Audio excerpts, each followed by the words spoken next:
Syarat dia kata Imam Asy-Syatibi, an yakuna mimman rabbahu syuyukh. Mesti orang tersebut ditarbiyah oleh guru-guru. Mesti dididik oleh guru. Dan ini adalah sya'nu salafis salih. Ini orang-orang dulu punya akhlak begitu. Cuba tengok siapa dia. Fa awwalu zalika, yang mula-mula contohnya apa dia? Mulazamatus sahabati radhiyallahu anhum li Rasulillah sallallahu alaihi wasallam. Para sahabat bermulazamah dengan Rasulullah. Tu. Para sahabat belajar dengan Nabi sallallahu alaihi wasallam, berterusan dengan Nabi kita Muhammad sallallahu alaihi wasallam, tidak inqita' dengan Nabi sallallahu alaihi wasallam, tidak terputus dengan Rasulullah, berterusan. Kemudian wa akhdhuhum bi aqwalihi wa af'alihi wa i'timaduhum ala ma yaridu minhu kainan ma kana wa ala ayyi wajhin sadara minhu fahimu maghza ma arada bihi aw la hatta alimu wa tayaqqanu annahu al-haqq alladhi la yu'arad. Mereka ambil daripada Rasulullah sallallahu alaihi wasallam. Mereka faham apa yang diucapkan oleh Nabi sallallahu alaihi wasallam, apa tempat yang Nabi maksudkan dengan ucapan Nabi sallallahu alaihi wasallam. Dan kalaupun mulanya tidak faham, setelahnya mereka faham setelah itu dengan makluman ataupun tanbih daripada Rasul sallallahu alaihi wasallam dan sebagainya. Nampak? Jadi perlu kepada guru. Dan guru yang saya maksudkan di sini bukan hanya guru yang kita hadir dalam majlis kemudian kita balik. Tak. Guru yang dimaksudkan sini kata para masyayikh adalah al-musahabah, mesti bersahabat dengan guru tersebut. Maksudnya mesti bermulazamah dengan mulazamah tammah. Sebab itu kata Maulana Syekh Muhammad Awamah hafizahullah taala, guru kami yang mulia, kata beliau dalam kitabnya Ma'alim Irsyadiyah yang ada di tangan saya sekarang ni, kata beliau guru untuk bermulazamah ni cukup seorang. Untuk kita mulazamah betul-betul dengan dia cukup seorang. Sebab nak mulazamah dengan semua tak dan kita. Nak mulazamah seorang saja cukup dah. Untuk sohbah, untuk ambil akhlak, maka kena pilih yang boleh untuk kita ambil akhlaknya, seorang. Tapi untuk ambil ilmu yang pelbagai, ramai. Itu lebih baik. Nahwu belajar dengan orang ni, saraf mengaji dengan orang ni, mantik mengaji dengan orang ni, fiqh mengaji dengan orang ni. Tapi nak mulazamah dengan guru seorang ni, hak guru ni orang yang biasanya melalui dan juga menguasai ke semua bidang tersebut. Kalaupun dia tidaklah sepakar yang betul-betul macam orang yang pakar betul dalam ilmu nahwu, kerana dia tumpu betul yang tu, tapi kurang-kurangnya dia boleh juga untuk nak tahu tentang ilmu tersebut. Jadi orang kata nak tabahur ataupun nak jadi alim kabir, yang alim kabir dalam lughah contohnya dalam bahasa Arab. Tapi kalau kata bagi dekat seorang lagi guru yang memang dia fokus dia bahasa Arab, mungkin cara pengajaran yang kawan seorang lagi lebih baik. Tapi guru yang ini tidak boleh kita kata lekeh juga. Maksud dia reti juga dengan ilmu tadi. Maksud kalau duduk dengan orang hak reti bahasa Arab, dia tak jadi serupa dengan tikuih bercakap dengan gajah. Faham? Bahasa tikuih cakap dengan bahasa gajah. Gajah duduk bersembang, dia jadi tikuih. Tak apa dia bersembang ni. Tak faham. Dia akan jadi gajah juga waktu tu. Cuma mungkin perbincangan dia lebih tinggi dan sebagainya. Kalau boleh dia ada jugalah. Orang panggil al-ba', dia panggil ba'. Dia ada juga tapak kaki dia dalam ilmu tersebut. Orang dia reti juga untuk nak masuk, tahu apa yang mereka bincangkan. Faham? Itu. Jadi ini antara syarat yang diletakkan oleh masyayikh. Maksudnya mesti ambil daripada guru. Tengok di sini. Syekh sebut apa lagi? Ini penting. Fahadha min fawaidil mulazamati wal inqiyadi lil ulama. Ini antara faedahnya kita bermulazamah dan duduk dengan para ulama. Wasabri alaihim fi mawatinil ishkal hatta lahal burhanu lil ayan wa sara mithlu dhalika aslan liman ba'dahum. Faltazama at-tabi'una fi as-sahabati siratahum ma'an nabi sallallahu alaihi wa alihi wasallam hatta faquhu wa nalu zirwatal kamali fil ulumi syar'iyyati. Apa kata Syekh di sini? Dia kata ini fawaid kita bermulazamah dengan ulama dan juga kita mendekati mereka, bersabar dengan mereka fi mawatinil iskal. Kalau ada masalah apa-apa dan sebagainya, maka kita bersabar pada ketika tersebut untuk mendapatkan maklumat dan faham kita dengan ilmu tadi. Dan ini para tabi'in radhiyallahu anhum ajma'in, mereka bermulazamah dengan para sahabat Nabi ridwanullah alaihim ajma'in sehingga mereka faham, hatta faquhu, sehingga mereka faham betul-betul. Dan mereka mendapatkan kemuliaan dan kesempurnaan dalam ilmu. Wa hasbuka min sihhati hadhihi alqa'idati annaka la tajidu aliman ushtuhira fi an-nasi la akhdhu anhu illa wa lahu qudwatun ushtuhira fi qarnihi bimithli dhalik. Dia kata cukup dengan kamu jadikan sebagai panduan apa yang saya sebut ni, kata Syekh Imam Syatibi, dia kata kamu tengok mana-mana ulama yang terkenal, sudah pasti padanya tersebut ada panduan yang dia ambil sebelum tu daripada orang yang terkenal juga dengan ilmunya, yang dia jadikan sebagai panutan, guru dan juga panduan dia. Maksudnya bersanad. Macam mana dia boleh jadi guru yang macam tu? Karena ada guru sebelumnya. Macam mana guru dia boleh jadi macam tu? Karena gurunya sebelum tersebut. Karena macam mana guru tadi sambung macam tu? Karena bersambung dengan guru yang sebelumnya. Sampai kepada siapa? Sampai kepada Nabi kita Muhammad sallallahu alaihi wasallam. Sebab tu Nabi kata apa? Al-ulama warasatul anbiya. Para ulama ni warisnya para nabi. Kalau nak waris ni dia mesti bertitih, bersambung silsilah dia. Tak boleh nak waris kalau tak bersambung. Putus sambungan tak dikira sebagai waris. Tidak. Dan dia kata apa? Wa qallama wajadta firqatan za'ighah wala ahada mukhalifun li sunnati illa wa huwa mufariqun li hadzal wasfi. Ini sangat penting. Dan kata Syekh sangat kurang. Kadang kalau maksud kata dia, kalau kamu tengok dalam kelompok yang tersesat jalannya, terpesong perjalanannya, kamu akan dapati mereka tidak ada sifat ini. Mereka tidak ada guru. Kalau tuan-tuan cek balik, sungguh hak kerja duk kaki bid'ah orang ni, kalau cek balik tak ada guru. Dia kata saya ada guru. Baik, guru kamu mengaji dengan siapa? Guru dia. Okey, guru tu mengaji dengan siapa? Putih. Tak ada guru. Hak guru dia lah kali tu mereng, buka buku sendiri. Sebab tu tak bersambung ilmu dia. Nah, tak bergabung dia punya maklumat yang dia dapat. Maka akhirnya menyebabkan dia terpinga-pinga, syok sendiri. Jadi dia ni macam anak yang terputus sanad dia. Faham? Dia kata saya mengaji di negara barat, saya mengaji di negara timur, masya-Allah, timur tengah, bukan timur tengah.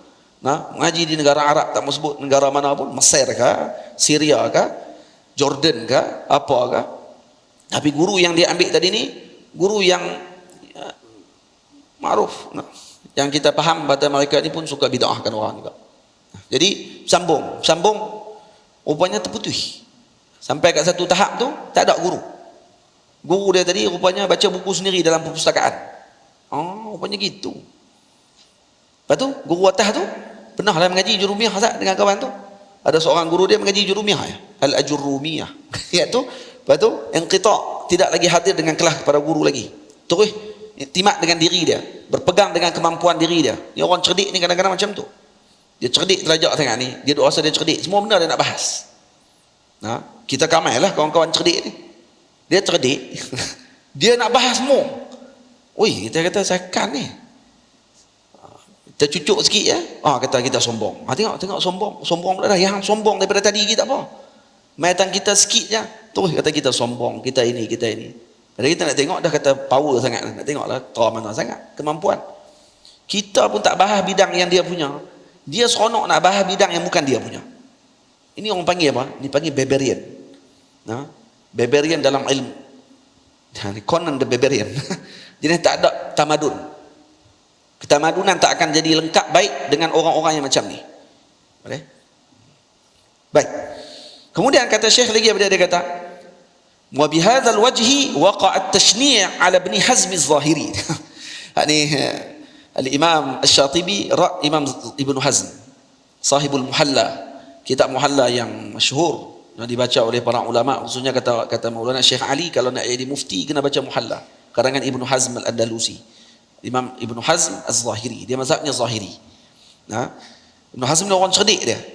Saya kata kerana ni lah, kata Imam Syatibi, Imam Ibn Hazm dicela. Sebab apa? Wa annahu lam yulazim al-aqza 'an syuyukh, karena dia tidak mulazamah dengan mengambil daripada guru. Wala ta'addaba bi adabihim, dan dia tidak beradab dengan adabnya para ulama. Kata Syekh Muhammad Awamah, apa dia kata Syekh? Na'am kana lahu kasratu syuyukh. Kasrah minas syuyukh, maksudnya Ibnu Hazm Al-Andalusi Az-Zahiri ini gurunya ramai, memang ramai. Wa syuyukhir riwayah, yang dimaksudkan dengan guru tadi pada guru riwayat saja. Pergi jumpa guru tadi ambil riwayat. Macam orang lah duk buat lah, jemput tok guru ni ambil sanad, jemput tok guru ni ambil sanad, ambil dia ambil sanad lah, lepas tu sambung sanad. Saya sambung kan ni. Dia tak sebut kata dia duduk berapa lama dengan guru tadi. Kita kalau ambil sanad dengan live, kena bagi tahu dengan live. Saya ambil dengan mubashir, dengan live daripada Facebook. Sekarang ni ada satu Allahumma salli ala sayyidina Muhammad, ada satu madrasah di Iraq. Saya selalu ikut juga madrasah ni, madrasah Ar-Rabbaniyah lil Ulum Syar'iyyah. Bagus madrasah ni. Dipimpin oleh Syekh Abbas Fadil, hafizahullah taala, ni alim besar daripada Iraq. Dan tiap-tiap hari, boleh kata seminggu tu mesti adalah 2-3 kali depa akan buat majlis sama' pada waktu sekarang ni, kerana pandemik ni, kerana ada Covid ni. Depa akan telefon masyayikh daripada seluruh dunia untuk buat majlis sama'. Depa akan telefon terus. Jadi kita boleh dengar basi mubashir tadi, maksudnya dalam live tadi ni, riwayat-riwayat daripada para guru ni. Ada baca Muwatta Imam Malik, ada baca Sulasiyat Al-Imam Al-Bukhari, ada baca Awail Sumbuliyah, baru ni dengan Syekh Ali Jumaah. Baru ni semalam diambil dengan seorang syekh daripada Syekh Ahmad bin Muhammad Al-Indonesi Al-Banjari, umur 110 tahun. Umur syekh tadi. Duduk di mana tak ingat lah. Sama ada duduk di Makkah ataupun dia duduk di Indonesia. Masa duduk di Makkah. Umur dia 110 tahun. Anak dia Hajjah Zakiyah yang tolong jadi jurucakap. Ayah dia dah sangat tua dah. Dah duduk atas katil dah rasanya. Syekh ni tua dan alim. Dan kemudian ambil daripada Syekh Muhammad Agha Ansari, ulama daripada Nigeria kalau tak salah ya. Ulama daripada Nigeria. Yang mana ulama tersebut, yang saya dengar dalam tu, dia boleh sempat baca Ajurumiyah sikit. Kata kami nak ambil Ajurumiyah dengan Syekh, boleh dia sebut lah, kawan tu dah sebut. Lepas tu Syekh pun baca Ajurumiyah. Lepas tu dia kata, saya bukan baca Ajurumiyah saja, dia kata saya bukan hafal Ajurumiyah saja. Umur dia dekat 80 dah, Syekh tu. Syekh Agha tu, Syekh Muhammad Agha Ansari tadi, umur dekat 80 lebih. Dia kata saya hafal syarah Ajurumiyah. Lepas tu dia baca hafalan dia tu. Dia gila. Al-kalam ni apa dia maksud kalam? Apa dia? Apa tu al-murakkab? Apa dia maksudnya? Al-mufid? Apa dia maksudnya? Al-wad bil wad'i? Apa dia maksud bil wad'i? Syarah semua dalam bahasa Arab ni dengan hafalan dia. Kuat tu hafalan dia. Umur 80. Dia kata tu saya hafal ni 60 tahun yang dulu. Tapi masih ingat lagi sampai sekarang, kata dia. Hafalan ni dia kata 60 tahun yang dulu, masih ingat sampai sekarang. Oh, memang kuat tu ingatan. Nanti akan ada majlis dengan dia pula. Baik. Kalau kita dengar daripada situ, adakah kita diiktibar talaqi dengan guru tersebut secara mubasyarah, depan-depan dengan guru tadi? Tak, kalau orang ni dia kalau dia tak amanah, dia akan beritahu kata, saya ambil daripada fulan bin fulan, seolah macam dia jumpa, padahal dia tak sebut habis. Saya ambil melalui live.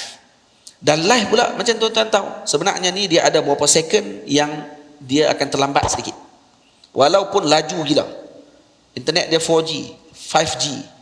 Dia akan ada terlambat juga sikit beberapa second dengan tempat tersebut. Jadi dia tak live. Dia sebenarnya dia bukan secara mubasyarah, bukan secara berterusan terus. Jadi kena amanah sebut benda tersebut. Walaupun sebahagian ulama iktibar, kata ya boleh ambil melalui internet. Maksudnya kalau kata dengar dengan live, kita kata boleh diiktibar. Dan ada sebahagian lagi para ulama, dia terus ijazahkan sekali. Kalau siapa-siapa yang hidup pada zaman dia pada waktu tersebut tak pernah jumpa dia pun dia ijazah. Itu dia. Katanya Syekh Yasin Al-Fadani macam tu. Syekh Yasin Al-Fadani sebelum dia wafat, katanya dia pernah syaratkan begitu. Dia kata saya ijazahkan kepada semua yang pernah hidup pada zaman saya ini. Maksudnya kita dapat juga. Sebab Syekh meninggal tahun 1990-an. Orang yang lahir tahun 1980-an, dan juga sebelum 1990, waktu Syekh masih hidup, maknanya dia dapat sekali sanad tu walaupun dia tak pernah jumpa dengan Syekh. Kerana Syekh pernah syaratkan, saya ijazahkan semua. Tapi tak tahu malukah kita kalau kita sebut saya telah mengambil daripada Syekh Yasin Al-Fadani. Padahal Syekh Yasin riwayat tadi melalui hanya sekadar dia bagi ijazah tadi untuk bagi orang panggil anugerah kepada umat saja untuk bersambung dengan dia, kata dia. Tak boleh kita buat macam tu. Kita duk kata saya pernah ambil dengan Syekh Yasin. Pernah jumpa Syekh Yasin? Tak, sebab Syekh Yasin dia pernah sebut kata siapa-siapa yang hidup waktu zaman sebelum aku wafat, maka dia dapat sanad tu sekali. Sebab tu kata Syekh di sini, tengok Imam Ibn Hazm Al-Andalusi Al-Zahiri, dia banyak Syekh, tapi Syekh riwayah. Illa anna Syatibi, kecuali Imam Syatibi kata apa di sini? Imam Syatibi tak nafikan kata dia mengaji dengan para guru, dia ambil daripada para guru. Tapi Syatibi berkata yatakallam an syuyukhis suhbah wal mulazamah. Dia tidak ada guru yang dia bermulazamah, yang duduk dengan guru tersebut, musafir dengan guru tadi, jalan dengan guru tadi, dapat panduan daripada guru tadi, tak ada. Sebab tu berbeza dengan orang yang hanya datang ke masjid bertemu dengan guru, berbeza dengan murid yang bermulazamah dengan guru sepanjang masa. Maka tu ada perbezaan yang sangat jauh. Karena yang duduk dengan guru tadi, dia akan melihat akhlak guru tersebut, dia akan tahu apa yang disukai oleh guru tadi, apa yang tidak disukai oleh guru tersebut dan sebagainya. Jadi sebab tu sohbah dengan guru ini akan melahirkan adab yang luar biasa kalau dia ambil daripada guru yang beradab. Tapi kalau dia sohbah dengan guru yang tidak beradab, ada dua, sama ada dia akan lari pada guru tersebut ataupun dia pun akan jadi tak beradab lepas tu. Nah, dia akan jadi murid yang juga tidak beradab. Nauzubillah min dzalik. Ini yang penting yang kita kena ambil berat sungguh-sungguh.